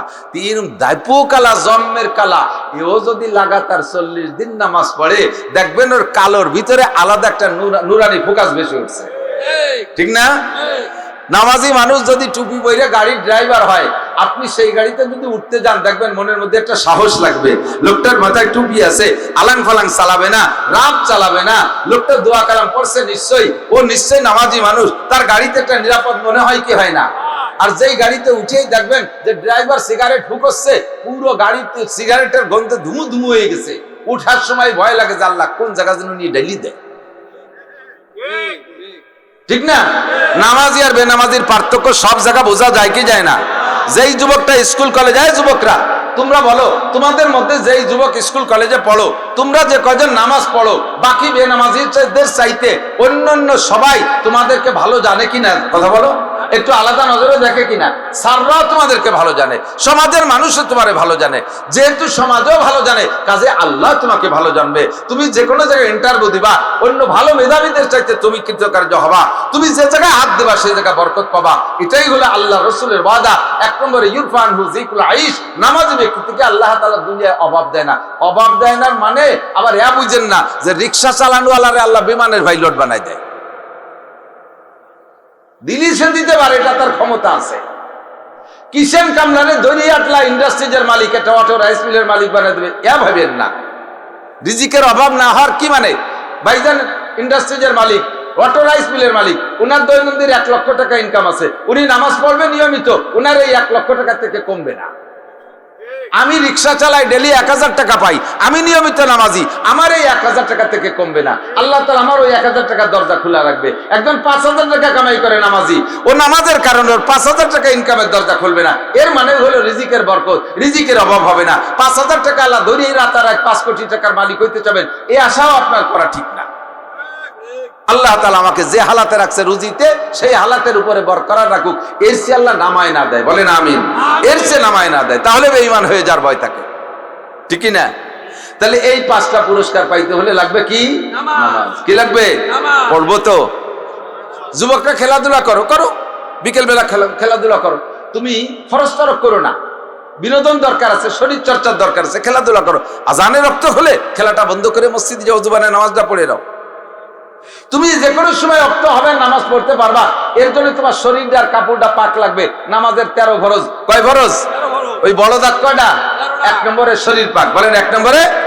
2 নম্বরে কাপড় পাক, 2 নম্বরে কাপড় পাক। 3 নম্বরে সতর ডাকা, 4 নম্বরে নামাজের জায়গা পাক। শরীরের সাথে 3 দিয়ে, 1 নম্বরে শরীর পাক, 2 নম্বরে কাপড় পাক, 3 নম্বরে সতর ডাকা, ঠিক না? তুমি এনি টাইম যে কোনো সময় নামাজের রক্ত হলেই নামাজ পড়তে পারবা। এর জন্য কাপড় আর শরীরটা তো পাক থাকা লাগবে। এই শরীর আর কাপড়টা পাক রাখার জন্য পকেটে একটু টিস্যু রাখো।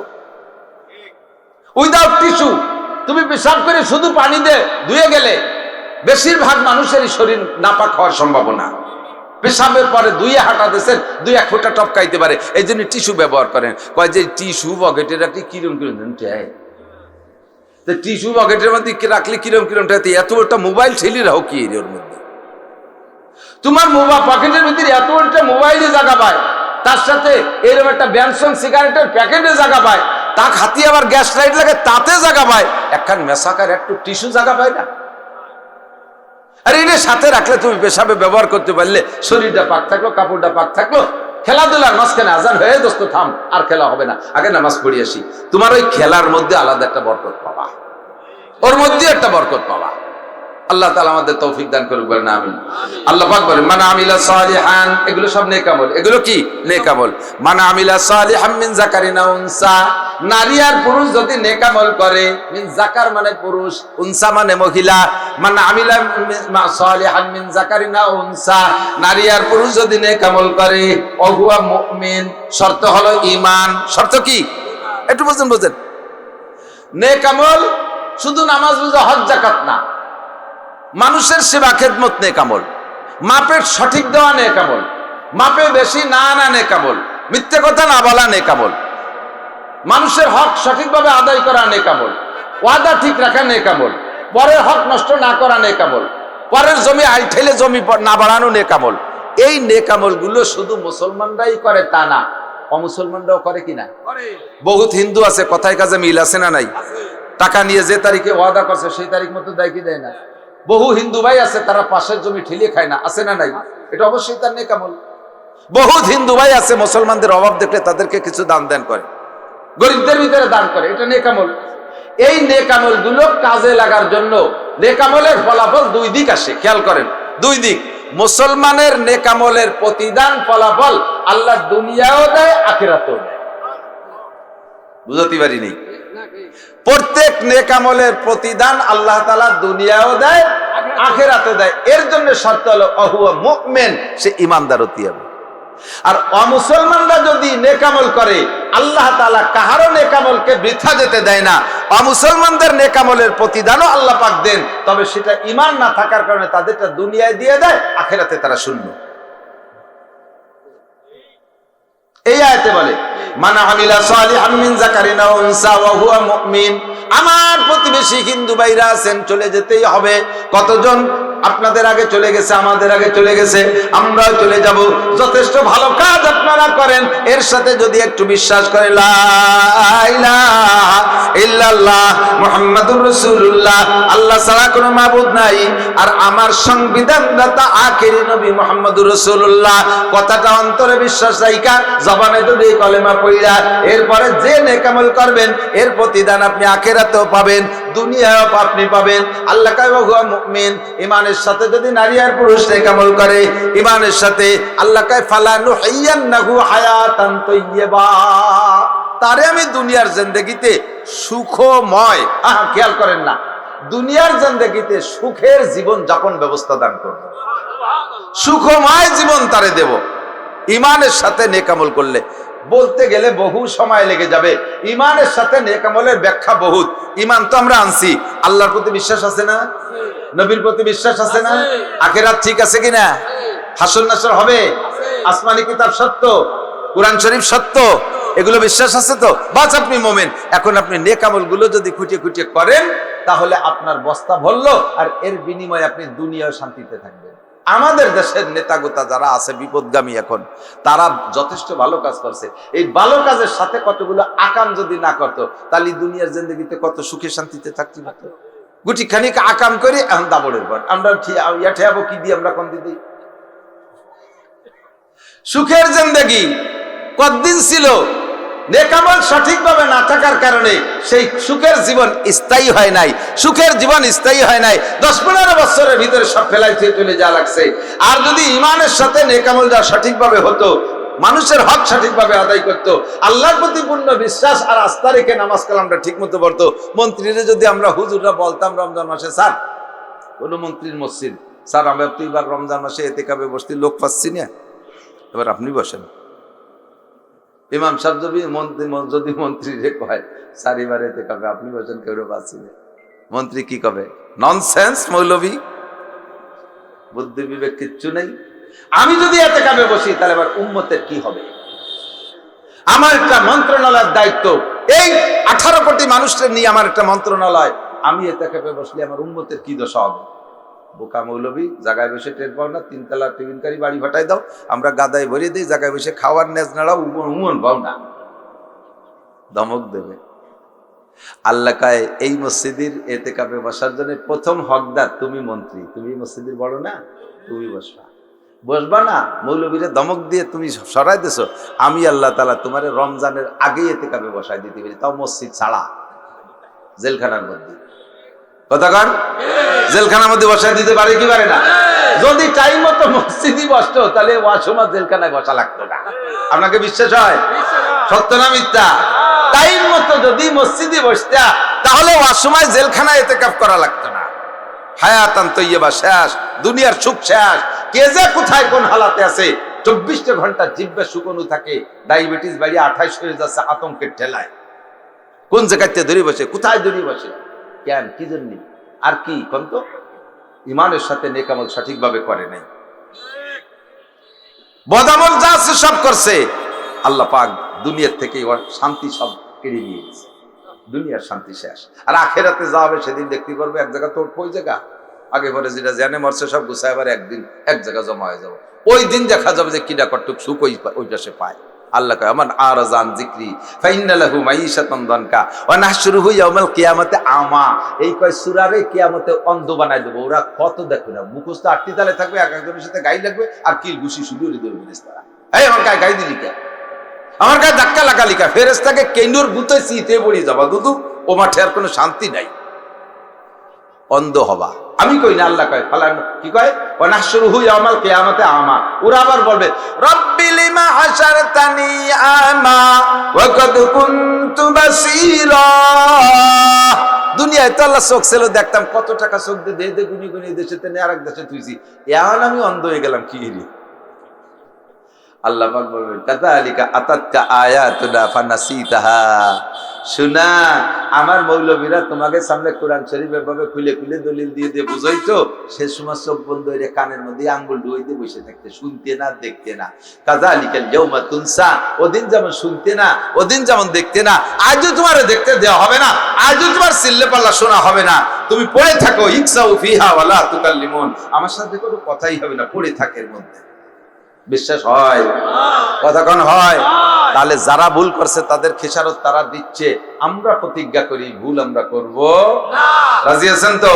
পাঁচ ওয়াক্ত নামাজ নিয়মিত কারা কারা পড়ার ইচ্ছা করি? আমার যুবকরা হাত তোলা, হাত তোলো, মনের থেকে উঠো। শোনা, তোমার প্রত্যেক মাঠে হাত উঠাইতে বলে হুজুররা উঠবা, বলবে যে হুজুরকে স্বাভাবিকালে হাত উঠানো। আরে ভাই, যেদিনের উঠানো কবুল হয়ে যাবে তারপরে তুমি বেনামাজি থাকতে পারবা না। কোন দিনের হাত কবুল হবে বলা যায় না, কথা ঠিক না? আল্লাহ হাতগুলো কবুল করে নাও, পাঁচ ওয়াক্ত নামাজই বানায় দাও। আল্লাহ এরা যদি নিয়মিত নামাজ পড়ে তাহলে জীবনে একবার হলে কাবায় যে নামাজ পড়ার তৌফিক দান করো, মসজিদে নববীতে যে নামাজ পড়ার তৌফিক দিও, হাসরে নবীর সাথে মুসাফায় হাত মিলাই দিও, এদের মুখে নবীর হাতের হাউজে কাউসার খাওয়াই দিও। কিয়ামতে তোমার আরশে আজিমের নিচে বসাইয়া হাতওয়ালাদের মুখে তোমার হাতের খানা খাওয়াই দিও।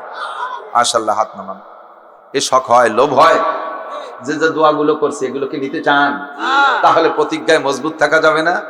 আজমবিল জজম, যত বিপদ আসুক, যত ঝামেলা আসুক, যত কাজ আসুক, আগে নামাজ পরে কাজ, আগে নামাজ পরে কাজ। নামাজকে বলো না কাজ আছে, নামাজকে বলো না কাজকে বলো আমার। বলেন, কাজকে বলো আমার, খেলাকে বলো আমার, ব্যবসাকে বলো আমার, ছেলে মেয়েকে বলো আমার, রাজনীতিকে বলো আমার। সত্যি তো? আগে আমার নামাজ আছে, সব বাদ, আম্মা বাদ, আগে আমার নামাজ আছে। পড়বেন কোথায়? কেন পড়বেন? এর ভিতরে ইন্টারভিউ নিলে 99% পাবলিক ফেল করবেন, সূরা কিরাত অশুদ্ধ।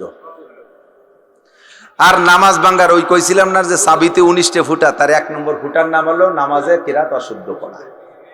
নামাজে কিরাত অশুদ্ধ পড়া।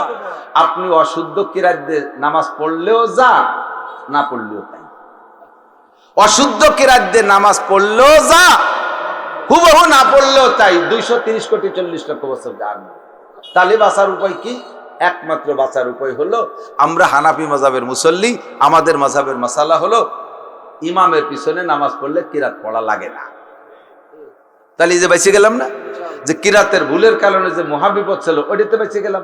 আর কিরাত তো শুদ্ধ করতে পারতেছি না, কাজেই যতদিন শুদ্ধ না হয় অতদিন নামাজ পড়বো ইমামের পিছনে। শুদ্ধ হয়ে গেলে একা একা শুদ্ধ হয়ে গেছে, এখন তার হুজুর লাগতেছে না, তাহলে কি করতে হবে? তাহলে পড়বো কেন?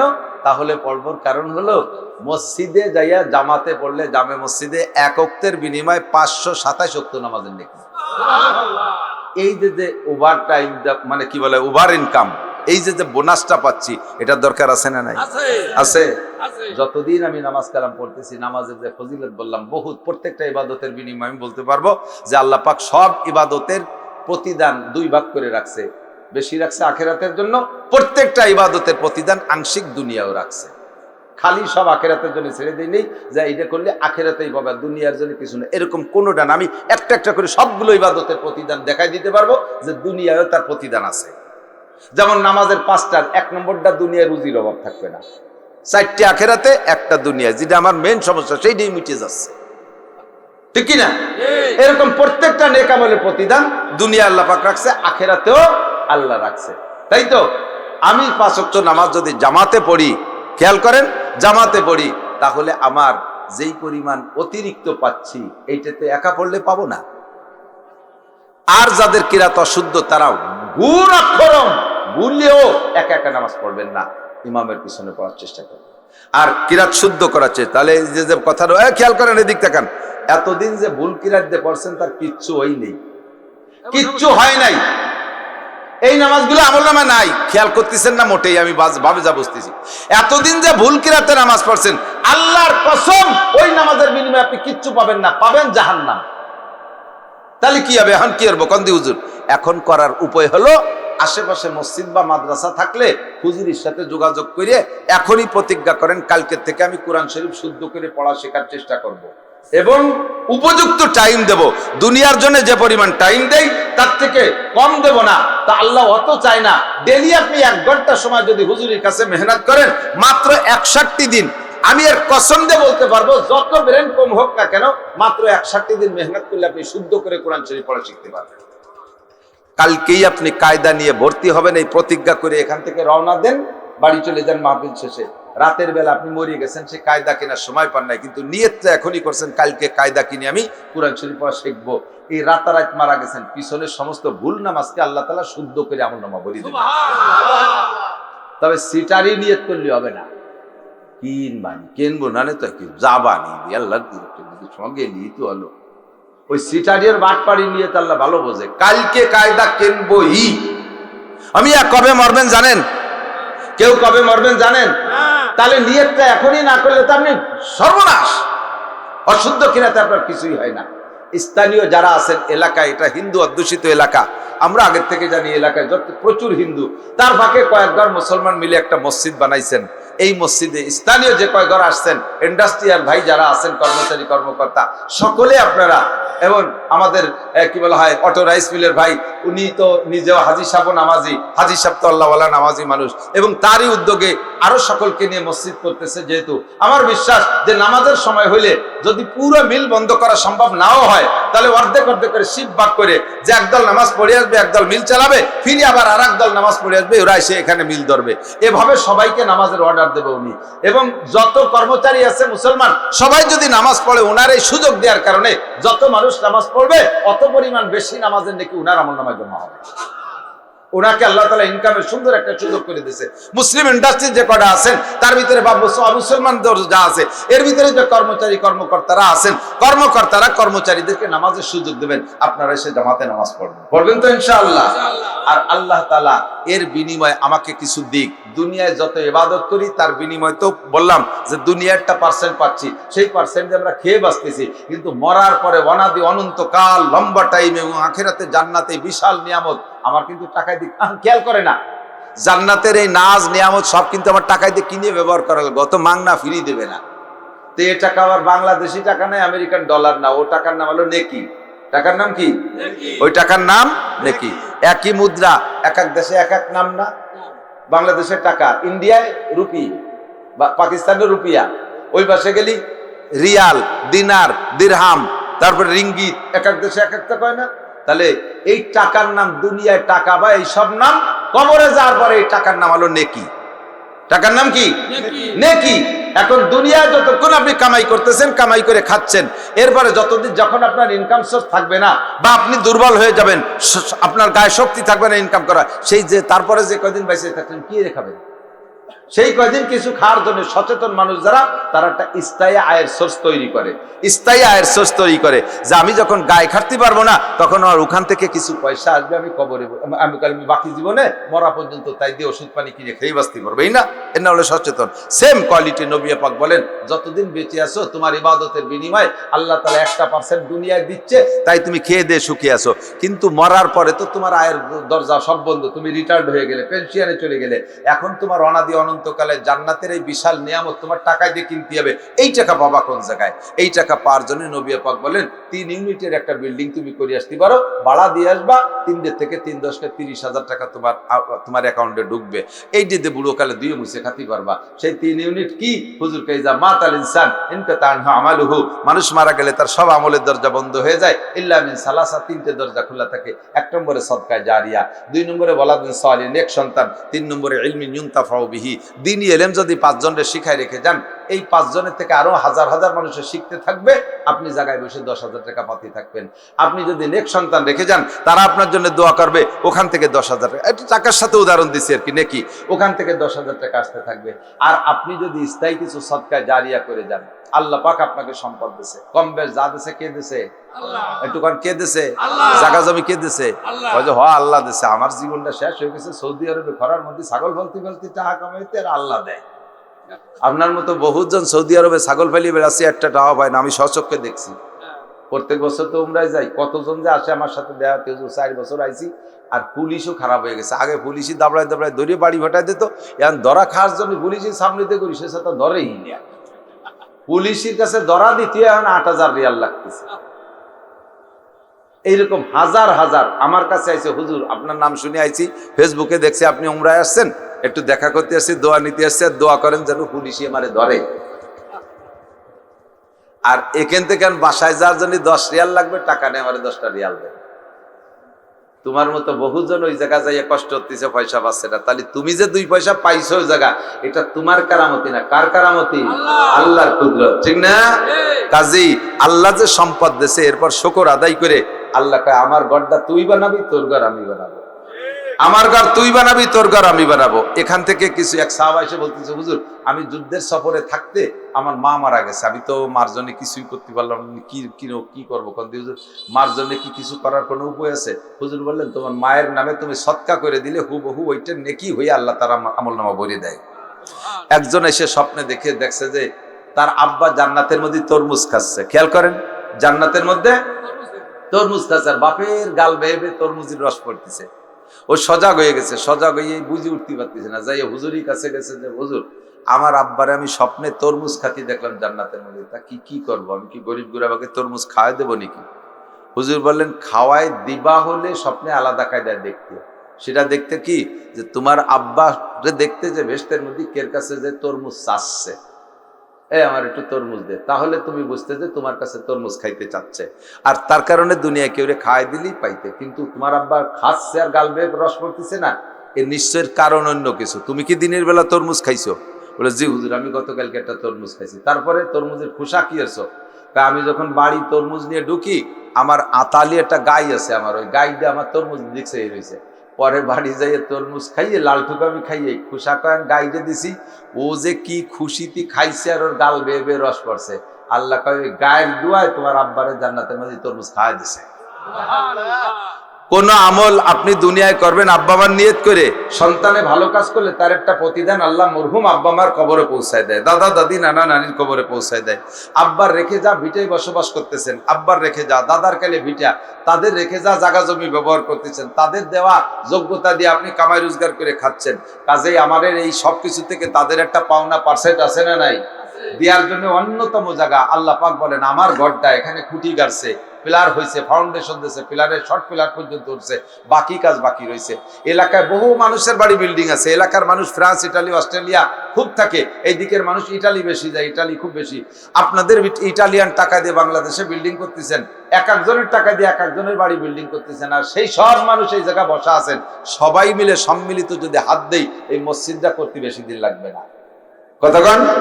ছেলেদের কাছে টাকা চান, বাবা তাড়াতাড়ি 5 লাখ টাকা পাঠা, ট্যাকেরাটের এই কোনায় এই জায়গা জমি পাইছি একটু 2.5% সাথে সাথে ছেলেতে 5 লাখ 10 লাখ টাকা পাঠায় দেয়। আর এরপরে 1 মাস পরে আবার চাইছেন, ছেলেতে একটু রাগ হবে, আব্বা আমারে কি তুমি বেশি খাইছো, ব্যস্ত নাকি যে আমারে বেশি তোমারে টাকা দেবো নাকি, এত টাকা কোত্থেকে দেবো? এতদিন পর্যন্ত এই করে টাকা আনছেন, আজকে একটু ফোন করেন যে বাবা আমি তো এই জায়গার একটা মসজিদ, হিন্দু পাড়া একটা মসজিদ হয়েছে, আমি এখানে একটু 10,000 টাকা লেখাই দিয়ে আসছি, আমি ওখানে 2000 ইট লেখাই দিয়েছি, এর জন্য তুই একটু দে বাপ, আমার একটু দে। ছেলের কাছ থেকে চাবেন, দেখবেন যে বড় খুশির সাথে বলবে আব্বা